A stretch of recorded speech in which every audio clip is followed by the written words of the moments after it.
Hello, everybody. My name's James. Welcome back to another Planet FPL Clash of the Correspondents. And this week we're previewing a potential title decider.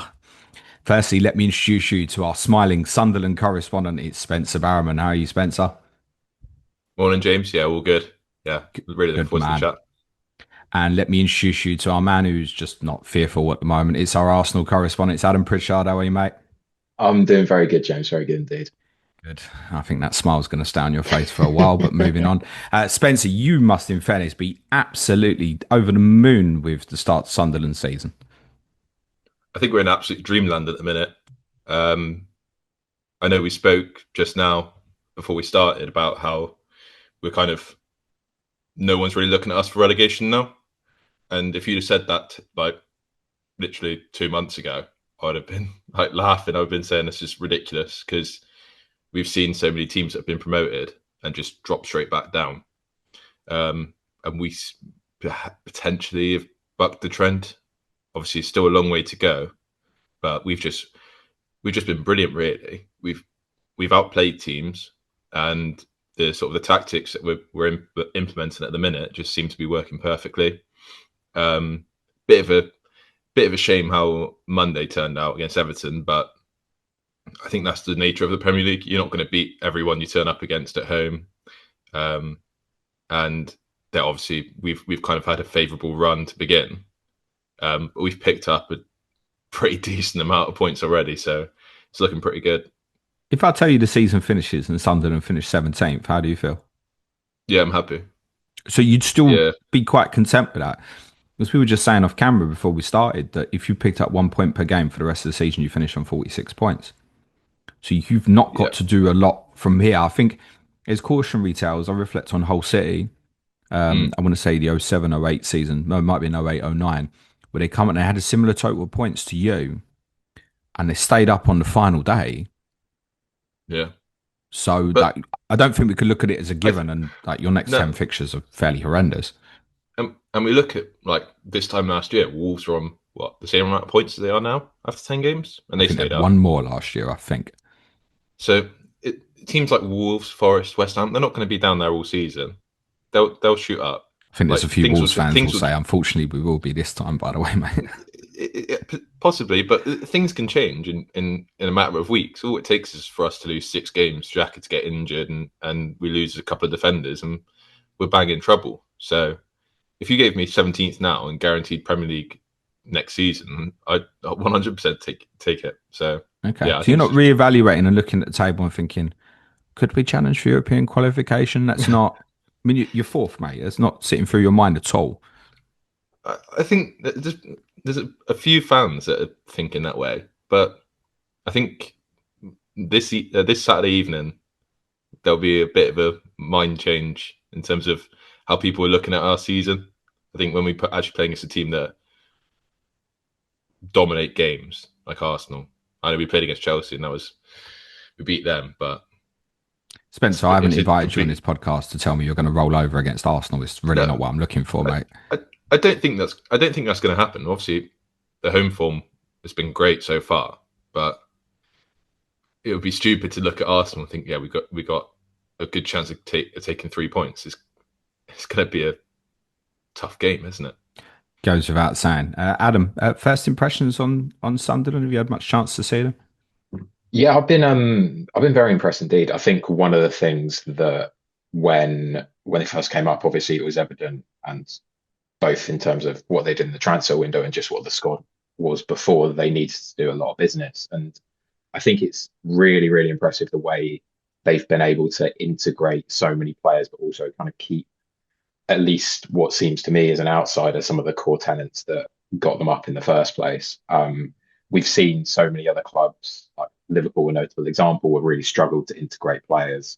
So I think the way that Sunderland have been able to do that has been very, very impressive indeed. And yeah, they've probably had a little bit of an easy run to start off with, but as a team coming up whose main goal is just to survive, you can't begrudge them winning the games that they have, and also games like obviously Spencer mentioned Chelsea away. You wouldn't have expected them to win that. Probably even something like Forest away. I know at the time, Forest are kind of in a bit of a rut. Brentford at home was a really, really impressive opening day win. I thought was really, really impressed with them then. Um, and it's not just the new players that they're bringing in, the kind of the likes of Xhaka that grab the headlines. It's the ones that I think maybe as like an outsider I hadn't heard too much about, like Isidor. Been really, really impressed with him. Um, and the manager as well has kind of gone slightly under the radar in a league where quite often these promoted managers will get a lot of spotlight on them when they do well. I think we haven't seen it as much in this instance as we did with the likes of Frank and kind of his ilk in the past. So yeah, I've predicted them at the start of the season that I thought they would stay up, and I expect they'll probably middle out somewhere like 13th or 12th. But I mean that would still be an unbelievable season. Yeah, absolutely would. That's an interesting point Adam makes, Spencer, about Rich Lebre and the fact he's not caught much attention in the media. But why is that, do you think? I think we spoke about it in the previous chat we had. Obviously, myself and you, about how he's just like a quiet person, kind of keeps himself to himself. He's not there like quite flashy, doing a Mourinho down the touchline when we score a goal sort of thing. It's very much just hands in his pockets for 90 minutes and then shakes the other manager's hand and walks off. I'm pretty sure, and I can't remember if this. Well, I heard this a couple of weeks ago, but obviously Patrick Vieira and Regis Lebris were the only two French managers in the top 5 leagues managing. The only two French ones, and I think Vieira's now been sacked, hasn't he? Vieira so he's the only. Yeah. So it's mad to think that he's the only French manager in the top 5 leagues managing at the minute, and there's been no sort of French teams that dropped off like something like, say for example, like Marseille or something like that. You would be surprised if they came in and said, "Oh, we fancy a bit of Reggie Ball." But yeah, well, if it continues the way he's going, he'll start getting links with respect more established who have been around in the league more. Those who want to qualify for Europe regularly, you'll start getting linked with those jobs, mate. Yeah, that's what's going to happen. It'll be the same with the players as well, because you look at teams that have done it before, like Southampton or something like that, when they came up and then lost half their team to Liverpool. Southampton sold players to Spurs as well, didn't they? So that could happen. But at the minute, I think it's pretty certain he's going to be sticking around for at least the rest of this season and the season after. But obviously, football's one of those games where anything can change in 6 months, can't it? So I wouldn't be thinking about anything like that at the minute. Adam, any chance of your season blowing up in those 6 months? I'm sure you're doing all the prayer circles and the Ouija boards and the like to make sure it happens. I've gone beyond that, mate. You're praying to gods and devils that I didn't even know existed. I've shook hands with Satan, mate. I think you did that the moment you agreed to be a Tottenham fan, but yeah. Yeah, well, probably, yes, mate. It's a brilliant start, though, isn't it? You've got some of the toughest away games out the way. You must be sitting there thinking that you're going to go on and win this, mate. Yeah. I mean, it's you know me. I kind of try and bring an element of realism to the Arsenal fan base that isn't always present. But yeah, I mean, the realistic take now is that given the start we've had, especially when you consider the fixtures and the injuries that we've been having to deal with, we're favourites, and we're favourites partly because we've been just like so incredibly efficient and resolute and consistent, which isn't something you can always say about Arsenal over the last couple of years, even under Arteta.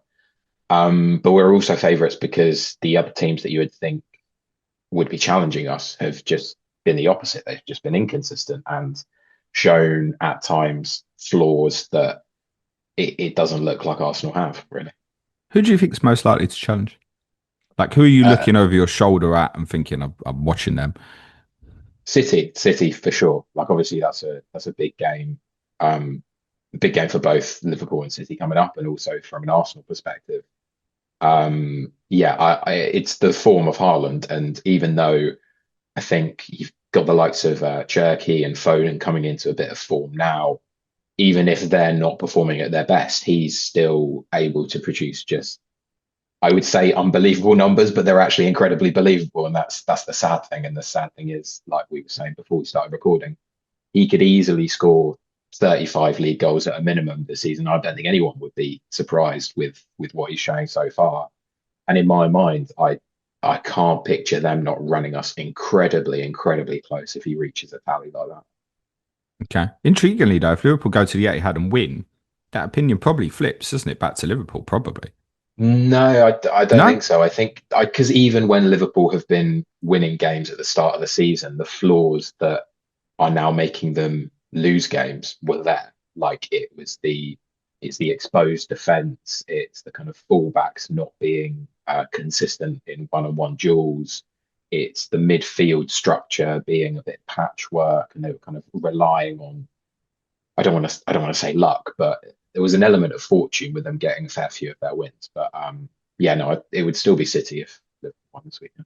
Okay. Spencer, you think Arsenal win it? I think so. I think so. But like you said about Man City and Haaland, all it takes is for them to go on a bit of a run. I don't think Liverpool will be up there. I think they've already shown how streaky they can be. I wouldn't be surprised if they went and won like Champions League or something like that. Liverpool seems like they might turn their heads to that after Christmas if they don't pick up results and keep up with Arsenal and Man City if they're challenging as well. But I think this is the year for Arsenal. I just think unbelievable defensive record. I mean, they've equaled it now, haven't they? The 100 plus years, wasn't it? The 8 games winning without conceding a goal or something like that. So they got a chance to break that on Saturday, but fingers crossed they don't. Will they? Depends how many. Let me rephrase the question. Do you think you score on Saturday, Spencer? I don't know. The likelihood is, and the stats say that we won't, but it's football at the end of the day. We've got someone like, I don't know if you watched on Monday, but we've got someone like Dan Ballard, who is now the target from every set piece, including long throws, and he just throws himself at the ball. I know I spoke about it like at the beginning of the season, saying how he's just like the sort of almost most threatening player from set pieces, and he's just probably quite unlucky to not score on Monday. But yeah, Arsenal are just so good defensively. I can't see us breaking down an open play. So it'd have to be a dodgy set piece or something. Adam, this record is remarkable, mate. It's obviously 3 league goals conceded. I'm not sure if everyone realises you haven't conceded a goal in cup competition this season either. It's 3 goals conceded in 16. This is quite something, mate. Yeah, it's really incredible. And when you consider one of those goals was like an unbelievable stoppage time free kick from Szoboszlai. Not stoppage time. You had 10 minutes to equalise. Don't you remember? You were too passive on the day. And oh yeah, we played a DM up front, all that kind of stuff. The other one, I think, so we conceded that. Was the Vortemada goal at Newcastle? I think that was from a corner as well, and that was Gabriel. That was brain dead, kind of defending from him. And then the other one is Haaland. Yeah, so it's like the goals that we have conceded we've been absolutely torn apart in open play, and in each of those games we only conceded once. So it does give us just an unbelievable platform to utilize our set piece efficiency, I suppose. Are you going into games thinking we're not conceding so? Before we've even started? In my mind, I'm still a little bit like, I look at this, like the game this weekend, and I'm like, would I be shocked if we conceded? No, like I'm not. The away games, I'm certainly a bit still hesitant over, but the home games, I kind of go in pretty confident that we'll keep them true. Are you confident about that for your next home game? Well, I'm sure you're going to tell me maybe otherwise, but yeah, no, I'm not sure I am. Yeah, I was going to say, I look at your attacking options, and unless you're going to rely on a Mickey van der Ven run through the heart of the team every time. I don't think you'd be running through you the way you ran through Copenhagen, mate. Slightly different level of opposition, yeah. All right, question I got asked this way, and I'll ask it to you. Who do you think is the next team that scores against Arsenal? Oh, well, are we counting Champions League games? Yeah, we can do. Bayern Munich, then. So, in essence, what you're saying is you're confident next 2 league games, clean sheets. If on the odds, yeah, I think I would. No, I'm not disagreeing with you, and I'm not trying to dig you up, because that was the answer I gave, was Bayern Munich. If we were sitting Premier League, I think we probably would say Chelsea. I'd probably go Aston Villa on that one. I feel like So your confidence is that high. You look at Chelsea away and think, yep, clean sheet. I think the Tottenham game flattered them a lot from an attacking perspective. Like I think, especially like obviously with an FPL lens on, everyone knows that the João Pedro stat about how few shots he was getting before. And then he had like 5 on target in that game or something like that. I think their attack was flattered by that match. And we saw in the Champions League during this week how they're still incredibly inconsistent. And we've got a relatively decent recent record against Chelsea, certainly given how it used to be. So yeah, I think we could easily go into that game and keep a clean sheet. Villa's attack's been shite this year, mate. But Aston Villa are one of those teams that always seem to scupper us just when we look like we're getting the momentum. Obviously, it happened a couple of times at home in the recent seasons. They were the one they beat us at the Emirates. Was it 2-1? They kind of effectively scuppered our title hopes. So, and obviously there's the Emery factor where I'm sure he'd love to get one over on us. So Villa is game week 15. What you're saying is you think there's a genuine chance then you're looking at another 4 clean sheets to come here? Yeah, I think so. Okay. Why is everybody not going treble Arsenal defence in FPL at the moment? I think it's a couple of factors. I think there's a lot of people wanted to get a piece of the attack for the run that we've kind of coming towards the end of now, thinking that in the so-called easier games, like in air quotes, the attack would open up a little bit more. And maybe that would either compromise the defence or you wouldn't be able to get those attacking assets in. And then there is like the question of rotation around the fullbacks that seems to be looming, and people are talking about it more and more, despite it not actually happening. I think those are probably the 2 reasons. Okay, Spencer, what Arsenal you got at the moment? Got Raya, Gabriel, and Gyökeres. So Gyökeres presumably is a sell for you this week. We know at this stage he's ruled out of at least the game this weekend, with hopes that he and several other players might be back. Coincidence, for the North London derby in game week 12. So are you selling Gyökeres, Spencer, or is there any reason for you to sit on it? I think I will be selling, and that is just purely because I've got Haaland and Voltemada already. So I need to, I'm thinking I kind of need to jump on Mateta, really. Okay, yeah, makes sense. It is like, obviously, like XG and all that sort of stuff. Looks pretty good for Mateta. Obviously, he's shown that he can just kind of go off in games. So there's no reason to hold on to Gyökeres. No, I agree at this stage. How many frees you got? Just a one.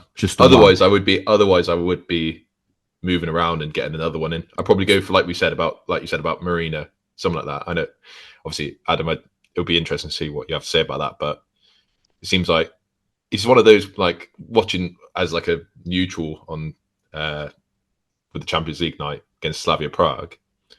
Just seems like a very good finisher for a central midfielder. Just like really like weird, like sort of like a unicorn, really. One of those. I think Clayton said he might even be the best finisher at the club. Yeah, just which is part why he can obviously cover in the position.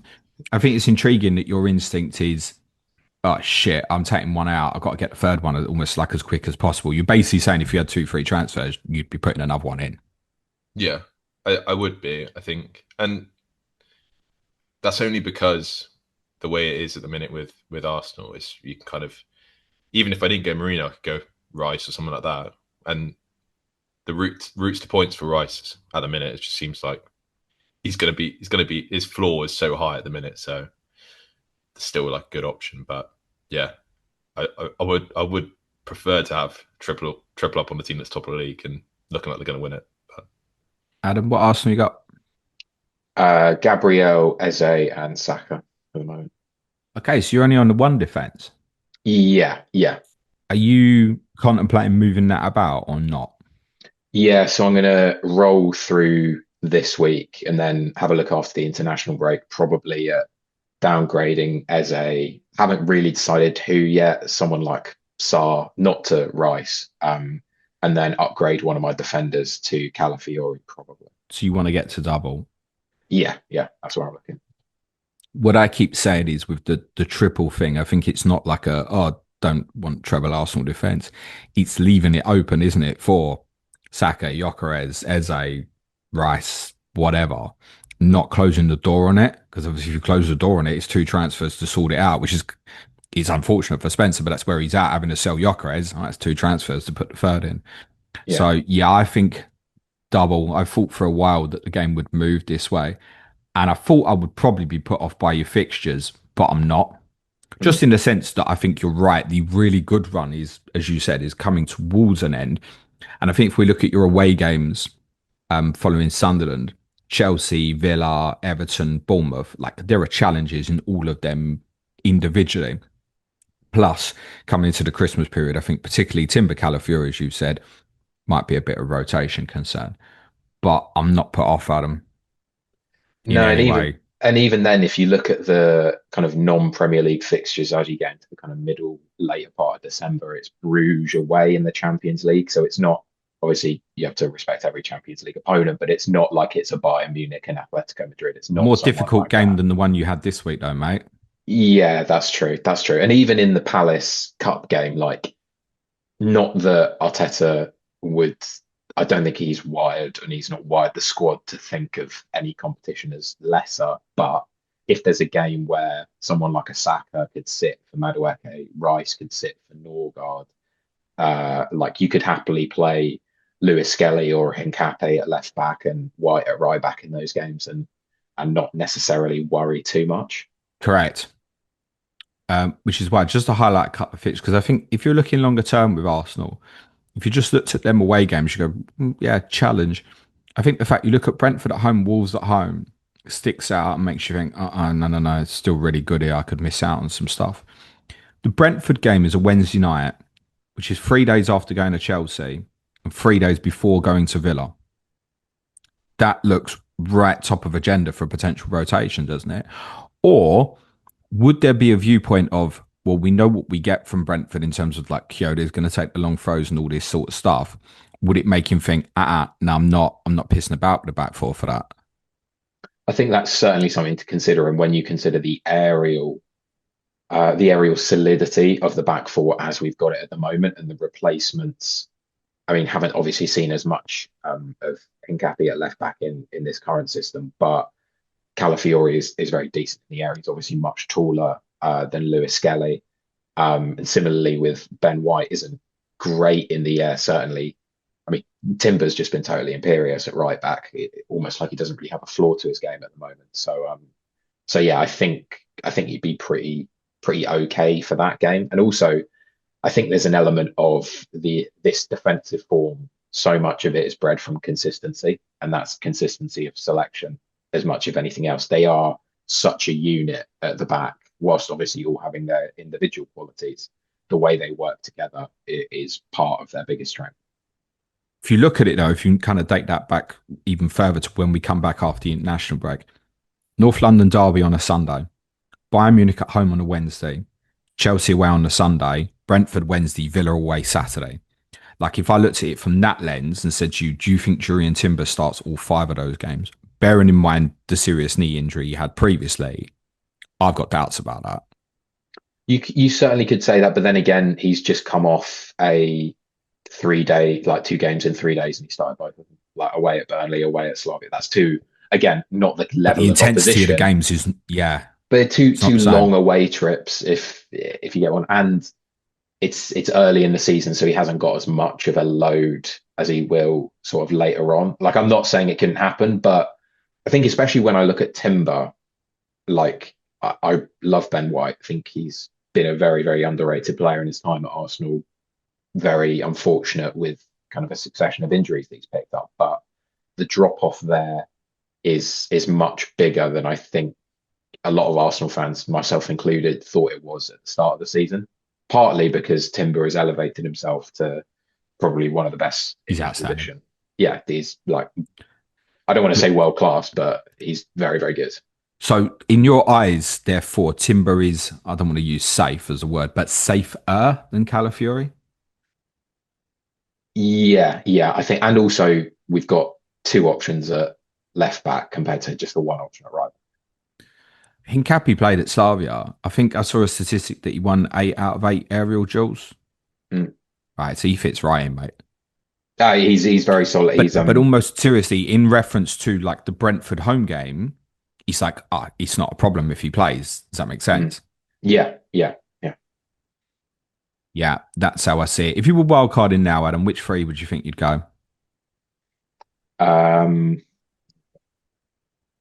Gabriel and Timber, and I'd probably want to find a way to squeeze Saka in as much because of the different routes it gives you. If you want to pick up another premium, if you want to get like a Man United midfielder, if Cole Palmer ever comes back, if you want to go to him, if you fancy kind of a little flirt with Salah before he goes off away for AFCON, like there's a few options there in the premium midfield that could emerge. But I think Saka is a useful placeholder for.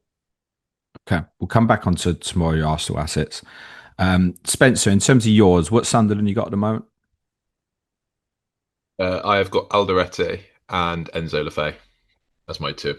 Okay. Alderete, first and foremost, does he come back in the team at the weekend? Yeah, he's straight back in. Who for? So there'll be a slight change in positions for a few players. So Gertruida, who played left centre back, sorry, on Monday, I think he will move into that right wing back position that Hume was playing, where he's more of like an inverted fullback. It's very intriguing Monday night, wasn't it? Yeah, it was like he was playing similar to like a right centre midfielder in a 3 with Xhaka and Siddiqui. And after the game, Hume came out and did say like, "I'll just play where the manager tells me to play." I said I didn't like it. Yeah, like I'm just like a square peg in a round hole sort of thing.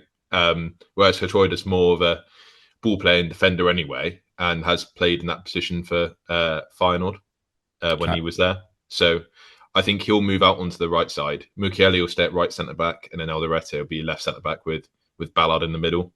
We'll definitely play 5 at the back, and I think there's a few fans that are a bit annoyed that we played 5 at the back on Monday, but I think it's just more of that consistency. We played 5 back against Chelsea, played 5 at the back against Man United, even though Enzo Maresca says we didn't, and apparently that ruined his game plan. So if we'd have actually watched the game, we would have known. But I said that last week. Yeah. But I knew as soon as I criticised him, he was going to give my team a football lesson. Continue. Yeah, so it'll be 5 about Alderete is fine. He'll come straight back in. It was just a concussion protocol thing, so I doubt he trained that much during the week. The only thing I'd say with that, we did have an example recently. I want to say it might have been Allison actually, where I think it was someone at Liverpool. We thought they were going to be back, and similar to what has happened with Alderete, didn't pass the concussion protocols, and then it was like a week on week. So then the next week they didn't pass the concussion protocols either. Now I would guess most fantasy managers probably aren't intending to start him this week anyway. But I think the reassuring thing for them is you're saying, don't worry, he's going to get back in the team. So it was, I think the wording was he's getting better in the press conference before like last Thursday or whatever. And I think we'll get similar, if not confirmation that he's back. If he hasn't trained all last week, they might not have risked him anyway. We've got players that can fit in. There's no point in risking him if he's just coming off concussion, chucking him straight back in against Everton, who can be a bit direct at times. And then perhaps having one eye on Arsenal, thinking we need to have our best players for that game if we have any chance of getting a result there. So, if you were to strip the pricing on the Sunderland defensive players, just remove the pricing, I said you can have one. Which one do you pick? I think I'd go Xhaka. That wasn't where I was leading with the question, but okay, continue. But sorry. Well, do you mean if you take away all the prices? The prices. Yeah, I was leading to which defensive player he is a defensive player. Defender. Let's say. Sorry. I'd probably go Ballard. I think I would. It's just that's what I thought you'd say. Yeah, because the fullbacks or wingbacks, DEFCON's a chance, but seem to pick up yellow cards, and like Hume had 0 DEFCONs on Monday, and I've got an agenda against. I'm 99% sure he definitely got at least one. So something's gone on there, but apparently got 0. So Please watch the game back again and tell us when it was, because once was enough for me, mate.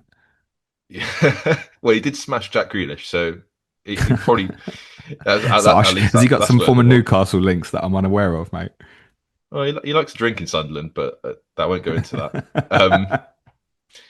Yeah, I'd go Ballard, Mukiele as well, like right centre back, but he's the long throw guy, isn't he? So his assists are kind of like, it's like pre-assists because he's throwing the ball in and it's getting flicked on by Ballard.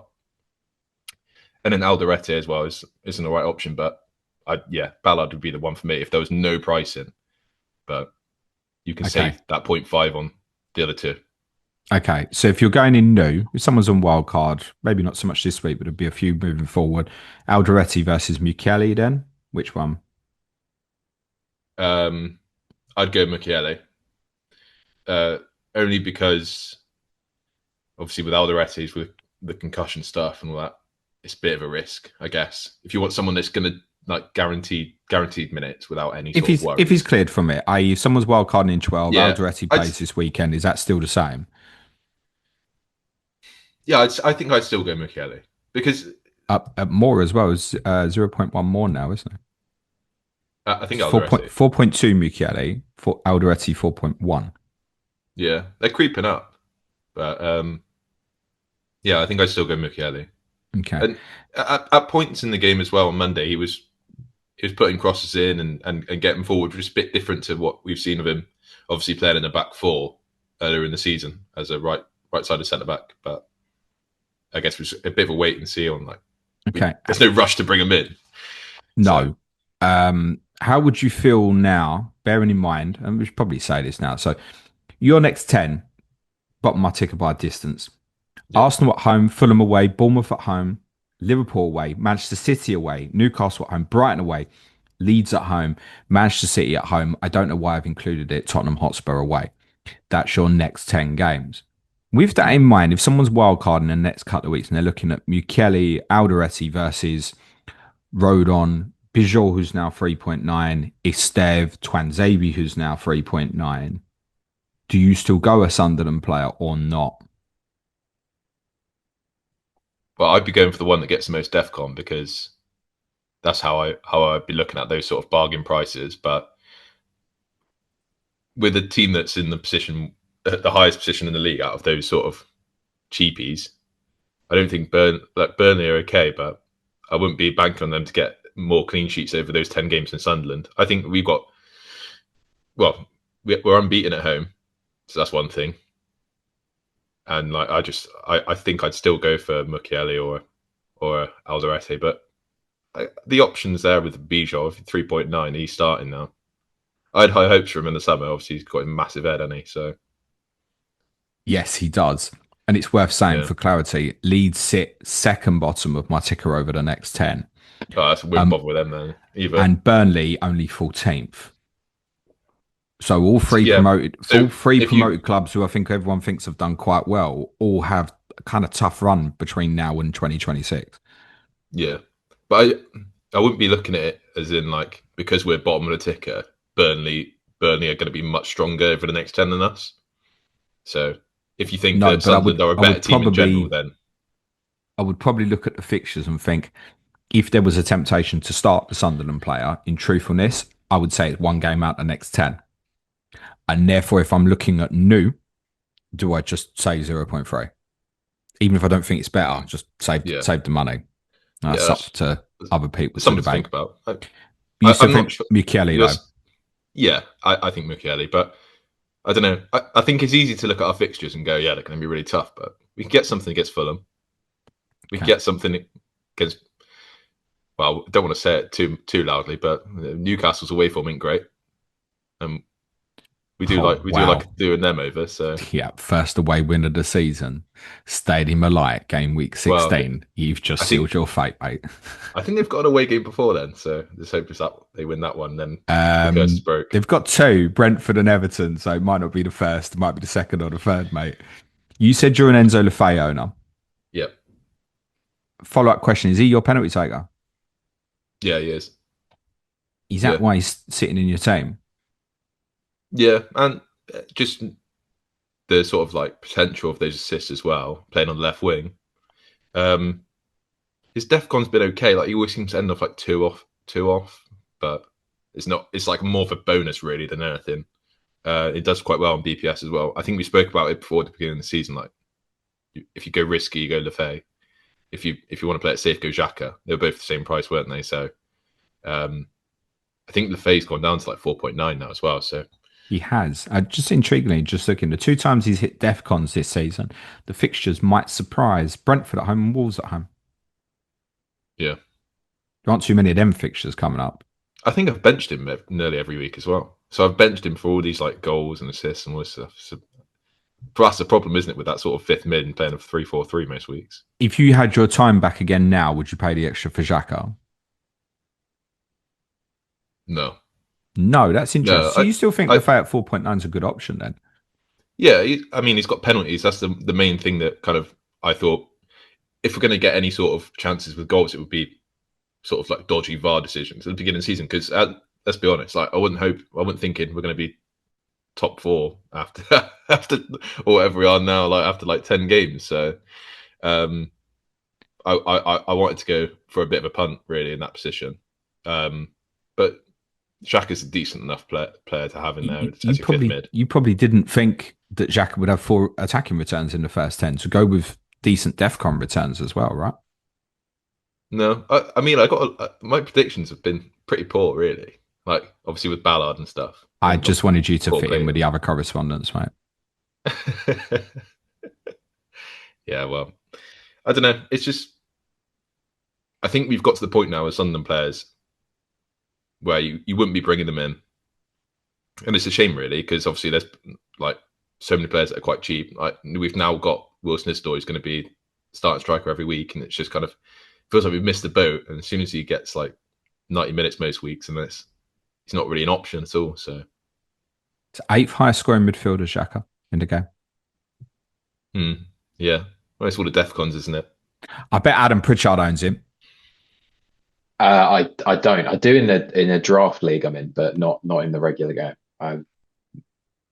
Unfortunately. Okay. We were talking about it off camera. What's the chance of Xhaka lifting the Premier League title before Arsenal? That really would be a redemption arc, wouldn't it? Not necessarily the kind of redemption arc I'd like to see. They can have the League Cup. I don't even know if you're still in the League Cup. I don't think you are. No, they're out. No. FA Cup? Yeah. Not yet. Well, there we go. There's something to hope for, at least. But yeah, it's interesting. It's interesting for sure to see how he's come back, and hopefully not going to win the league. Not going to win the league yet. Any Sunderland in your team, Adam? No, none at all, and not really one I'm kind of looking at the moment. I've got Rodon as my cheap defender. I've already wildcarded, so I mean, I guess maybe if you could tempt me to move on Foster as my third striker, but I don't play him at all, so it's not really a bracket I'm looking at the moment. Okay, well, Adam set that up, Spencer. Wilson Isidor, are we overlooking here? 5.6 million. He's very streaky, so I don't know. His minutes are safe for now. It's just if he goes on a spell of not scoring 2 or 3 games, then he's got that chance of being dropped for a Brobby or Meander. They're both kind of in and around the squad. Brobby's getting like a couple of minutes off the bench at the minute, still getting up to match fitness. So it's a matter of time before we kind of use the squad a bit more around Christmas as well. But I think Isidor's one of those players, like even if he gets like 10, 15 minutes off the bench, he's still got a chance of scoring. Like the goal against West Ham beginning of the season kind of summed him up, where he comes off and obviously picks up the ball on the halfway line and then bangs one in. But yeah, again, those sort of players like Foster, I was looking at him as well, because obviously he's kind of like guaranteed minutes, isn't he? And now you've got like someone like Zian Fleming who's kind of jumping out, and I'm thinking that's a nice little one as well if you're thinking that Burnley are going to go on a bit of a run. But like you said, the fixtures aren't great for Sunderland, they aren't great for Burnley, aren't great for Leeds, so I don't think Calvert-Lewin's an option either. Probably just leave it for now. I mean, that's one for Calvert-Lewin owners to answer, I think, rather than on this particular podcast. There's more problems than just owning Calvert-Lewin. Yeah, if you Calvert-Lewin decide to owners have put got a lot five. to answer for. So Yeah. I think the thing is, I think if you've got like a Calvert-Lewin, rather than looking, it's different for you. I think Adam with Foster, you're like, it's not many places to go. If I can get up a little bit, sure. But I think by the time you were looking at Calvert-Lewin or Isidor, if you had them sitting there, you probably think, can I get up to Thiago? It's almost like the same Yeah. thing. Can I just get up Or that little bit more, or yeah, go drop down to all the way down. Croupy, Goo, whatever? Yeah. mm, Yeah, it feels more like that. Robin Roast, we have overlooked Spencer on Well, the final podcast of Correspondent Week. You and I kind of stumbled into going, well, actually, the rotation between Sunderland and Leeds isn't too bad. But I yeah. think by that point in the week, we'd all gone, oh my God, there's loads of good 4-point defender options here. I'm not going to look at 4.5 goalkeepers. And yeah, I Yeah. did. But I went with Perry. I know. I was gutted. He's done. He's been. I remember, like, obviously, I said before we started, I just had a little listen back to like the correspondent week chat we had, and I said like how much he like impressed me after like 5 minutes of watching him, and I think he's shown that this season how commanding he is in this box. I mean, how many keepers are going to go to Crystal Palace this season and keep a clean sheet when they're like I said, he's only like 19, 20 years old. He's in the Dutch national team squad already, potentially number one for them. Like, he's doing better than Verbruggen this season. He's doing better than Flecken. So all of a sudden, we've paid 10 million for this keeper from nowhere, and he's like end up being like a world beater. So it's mad, really. High But it could scoring have been the other way goalkeeper, around, couldn't it? high scoring goalkeeper in the game. Yeah. Well, he's got a penalty save, hasn't he? Against, I'm pretty sure he saved a penalty against, was it Brentford? I think he might have saved Igor Thiago. Yes, I think that's correct. Yeah. Sure team, Spencer. This Yeah, is the bit he you're saved. making out, Yeah, because Thiago scored, but it was from a header, regular play. So yeah. I think he saved the penalty. I presume if you own him, you just keep him, don't you? Because it doesn't feel like there's many places to go. Yeah, you just rotate him with Dubravka if you've gone 4.5, 4.0. Just leave I him think in. so. Yeah. I mean, there's a number of weeks that looks ugly. You look at, for example, game week 15, you go to Manchester City and Burnley go to Newcastle. You know, looks shit, but That would be typical Dubravka to keep a clean sheet there, though. yeah, Obviously against a former club. maybe. But otherwise, yeah, I think if you're on Roefs, there's nothing in that 4.5 bracket to go, oh, he's emerging as definitively better. So I think you probably stick that out, but I also wouldn't go and buy him at this stage either. No, I think it's just one of them. Just leave it. It's a waste of a transfer, isn't it, with the goalkeeper? We always say that, don't we? It always feels like that, yeah. So, Adam, David Raya, all these clean sheets, and yet he's not even the highest scoring goalkeeper in the game. no, he's not. So, is he worth it at 5.8 or not? Well, I mean, we don't concede any shots on target for him to save, so It's 6 points, right? yeah, you're looking at, and I obviously think across these last 8 games, I want to say you've conceded 13 shots on target. I think it's a statistic I'm fairly sure I saw last night, which gets bonkers, by the way. when we went through all of October, only conceding 1 shot on target, and it was that weird. I didn't even really think it was a shot, to be honest. It was the last minute or late on in the Palace game where Nketiah kind of glanced it very slightly and it went straight into his gloves. Yeah, I'm kind of against. Makes it sound like I've got a moral stance, but I don't like premium goalkeepers anyway. And when you've got the defensive upside of potential defcons and their attacking returns, I just don't think it's worth it, really. Okay. If you're already on, though, you leave it. That's the thing. It's as you're saying, so. Goalkeeper transfers are a waste of time, really. I think you just have to leave it now. And we should acknowledge, I think, that with Raya and Timber over this period of December, at least you know Raya will play. You don't have to worry about that. Yeah, no, that's certainly true. But like, if anyone's going to wild card and that's their main reason for picking him, I think you just kind of chance your arm with the occasion that maybe one of the fullbacks might get dropped for like 1 game, but hopefully you'll have a strong enough bench to like deal with that. Yeah, I think so. I think those who are there are going to sit it out, and they're probably obviously been gaining some value as well. But I wouldn't be chasing that at 5.8 now. No, I think Calafiori's same price.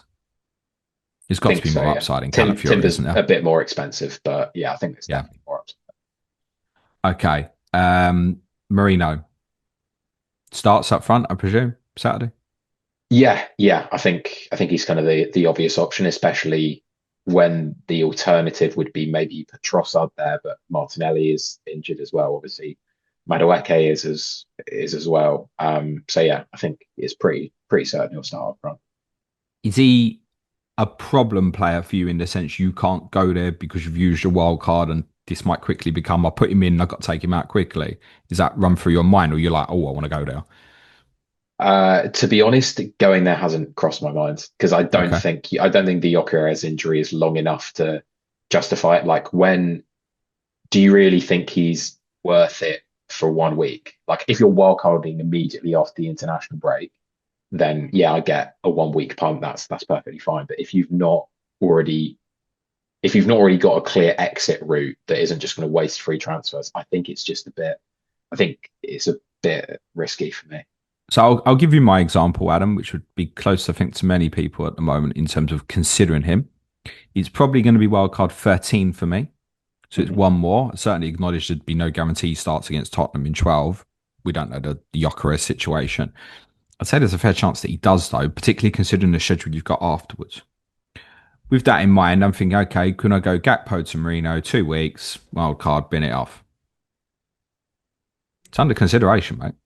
Yeah. I think you have to have a player that you're happy to replace, as in, like, if you're not going to sell him for the Spurs game, you have to be conscious that I think Gyökeres will be fit for that game. Like, I don't think this injury is like super serious. Okay. Um, I'm pretty sure he'll be back for that, and I think it's an important enough game that Arteta will want him to play it. Okay. With that in mind, for Gyökeres owners like Spencer, any consideration just to keep? I think people have probably been looking for a reason to sell him anyway, and I think this injury is a pretty good excuse, if I'm being honest. Like, there are other options with better longer term fixtures. And Gyökeres probably hasn't really proved obviously scored before he got subbed against Burnley, but I don't think he's really proved the asset during this run that people were hoping for. So yeah, I think it's fair to sell anyway.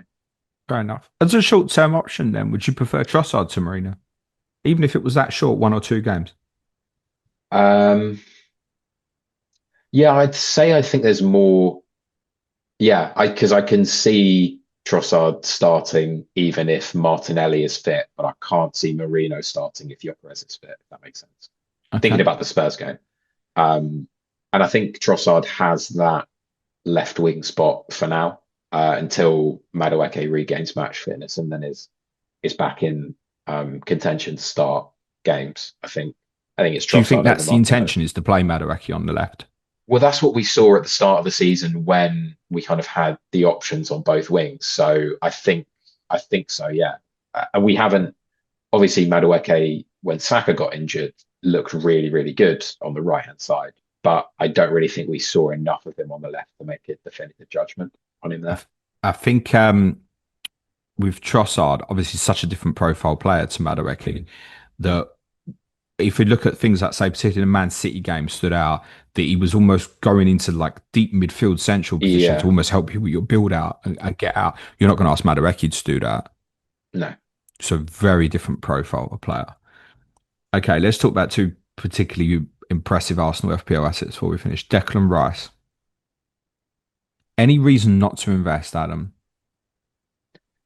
Um, well, he's on set pieces. We've all seen he can take an excellent free kick. He showed himself in the kind of more freedom he has as a left eight to be able to bomb into the box and score goals. He'll he'll get the games where he gets the defcons too. I think the only thing that would make me hesitant is how you want to structure the rest of your Arsenal assets. Like, because by going Rice, you're kind of saying, well, I'm not going to either going to have a second defender aside from Gabriel or Saka. And I think that's quite a big, especially given the price difference between Rice and Saka, that's quite a big decision to make.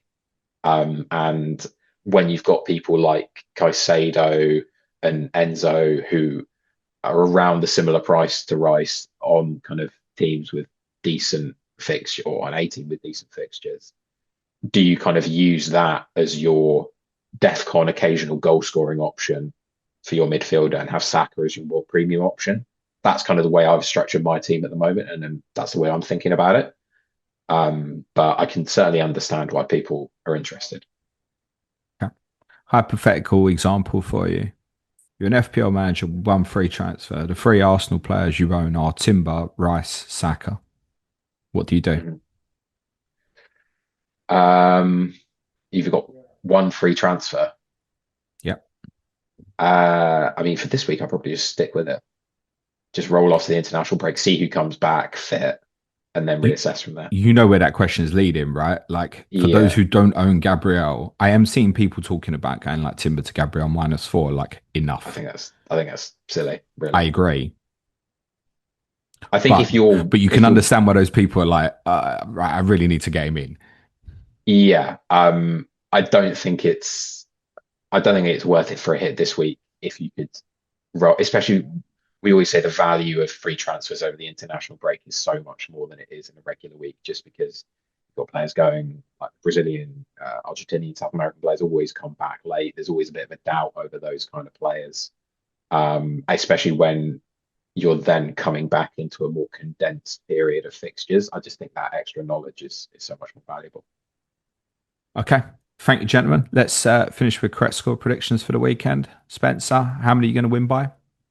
If I was being really optimistic, then I would hesitate at a 0-0, but I think it stinks of a 2-0 early doors and then just control the game from Arteta. Adam? That's what I was going to say as well, 2-0 to Arsenal. If you're sitting there with just Timber and Rice and don't have Gabriel, and people need to take a -4 to put Gabriel in, based on those predictions, should people do it? I guess it depends who you're taking out. But a -4, and you're going to say you're effectively transferring in like a 3 or a 4 pointer, unless you're saying he's definitely going to score. Not for me. I still think I'd wait. The thing is, though, it's potential DEFCON this weekend as well, isn't it? As it was at Burnley, because of your direct nature, and presumably Spencer, Gabriel's going to be tasked with dealing with Ballard quite a lot, isn't he? You would think. Yeah, there's a decent chance of DEFCON. I think obviously with everything that we'll attack with will be set pieces, so those long throws, everything like that, balls into the box. I was just thinking then about obviously like goal scorers. For like if I was thinking like how would Arsenal score against us, I don't think necessarily set pieces would be the like definite way that we concede. I've just got a weird feeling that obviously like someone like Trossard would just have like unbelievable game. It wouldn't surprise me if they like Saka and Trossard on both sides, because we did okay against Chelsea, but Garnacho got past our defence quite easily, just running in a straight line and shooting at the near post. So Trossard's one of those players where he can go on a bit of a streaky run. It does feel like that. I don't disagree with what you're saying at all. Yeah, I was going to say the same thing. I think the wings will be particularly fruitful for us this weekend. And obviously we can double up with bringing someone like, well, we had Bertrand Traore on one side and then Lafay on the other, and they do track back, but the way that the game's going to pan out, I can't see them to be much help when we're kind of not really controlling the game at all. And you're not going to be sitting back and trying to hit us on the break, are you? It's going to be the other way around. We'll be sat very deep, and you'll have the high line, which I think it just screams for 2-0 and you just control the game out. Thanks, Spencer. I'd say cheers for ruining my week, but it already been ruined a few days ago. One final question for you, Adam, because you do own Saka. Captain this week? No. I think can't bet against Haaland any weeks, and especially with how Liverpool have been defending. I think he's a pretty easy option. Like I think he's a good fixture for Haaland this weekend. So no. All right. I think he scored once against Liverpool, I think, I want to say. Yeah, this Liverpool's slightly different though. I think we'd probably agree. All right. Fair enough. He's getting his digs in. He ain't even won it yet. Gentlemen, thank you both so much. Spencer, anything you want to plug? No, just obviously, like we always say about the Patreon and joining in on the Slack. Seems like it's always going off from there. So, join in. It's some good Sunderland crowd in there as well now, actually, which is nice to say. Adam, anything you want to plug, mate? Well, I guess I've got to plug a Patreon now as well, because No, James has promised me we're going to do silly jokes on Twitter and all the digging you get in at people and cheese no jokes, digging. puns. Some of that stuff. No digging. It's all love now. Arsenal are doing well. No digging. Yeah, okay. Yeah. Follow him at 350. You'll see plenty of digging. Thank you both, gents, so much. Very best of luck. David will be back with me for the weekend of tomorrow. We've got 3 Clash of Correspondents for you ahead of game week 12 during the international break. First up be Manchester United versus Everton with Alex Trembath and Sean Norton. Also Newcastle United versus Manchester City with Simon Bibby and Johnny Pringle. And then in week 2, we've also got for you Brighton against Brentford with Sam Murray and Tom Medge. Just leaves me to say thanks again, Spencer, Adam. Good luck, gents. Cue music, please, man child.